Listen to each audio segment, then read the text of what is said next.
មានអាគេដូចម៉ាក់ខ្ញុំអត់និយាយទៅភាគច្រើនគេរវល់មុនភ្ជុំអីអញ្ចឹងណាវិចសមតែផ្ទះខ្ញុំយ៉ាម៉ាក់ខ្ញុំរវល់ភ្ជុំហើយចាភ្ជុំហើយគាត់នឹកឃើញវិចសមខ្ញុំអស់សំណោចដែរតែมันជាបញ្ហា at least យើងអាចហ៊ានពីការវិចសមដែរអញ្ចឹងណាតែពិតមិនខ្ញុំអត់ដែរវិចទេទាំងអស់គ្នាខ្ញុំធ្លាប់វិចគ្រាន់ថាយូរវិចម្ដងអីចឹងទៅវាអាចនឹងភ្លេចភ្លាំងហើយសូម្បីតាមើលតការដាក់ស្លឹកខ្ញុំទៅក៏ដល់ឃើញណាឃើញហ៎ចាដាក់ខុសស្លឹក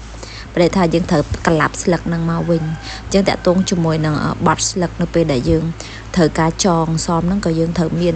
គេនិយាយគេហៅថា strategy តិចនិចទៅការបត់សមណាបើយើងបត់ទៅយើងចងវាអត់ត្រូវក៏ធ្វើឲ្យសមយើងចូលទឹកដែរអញ្ចឹងនៅពេលដែលយើងចេះវិចចេះបត់សមចេះអីហើយយើងអាចមានជំនាញចាអាចលក់នំសមបានហែនិយាយលេអញ្ចឹងបន្ទាប់ពីយើងវិចសមហើយយើងក៏ចាប់ផ្ដើមយកវាទៅស្ងោរហើយរយៈពេលនៃការស្ងោរប្រហែលជាអាចពី2ទៅ4ម៉ោងទាំងអស់គ្នាអាស្រ័យលើភ្លើងណាអញ្ចឹងវីដេអូ part 1 ខ្ញុំចាប់ហើយចាំជួបខ្ញុំនៅវីដេអូ part 2អរគុណសម្រាប់ការទស្សនាដល់ចប់ជួបគ្នានៅវីដេអូក្រោយបាយ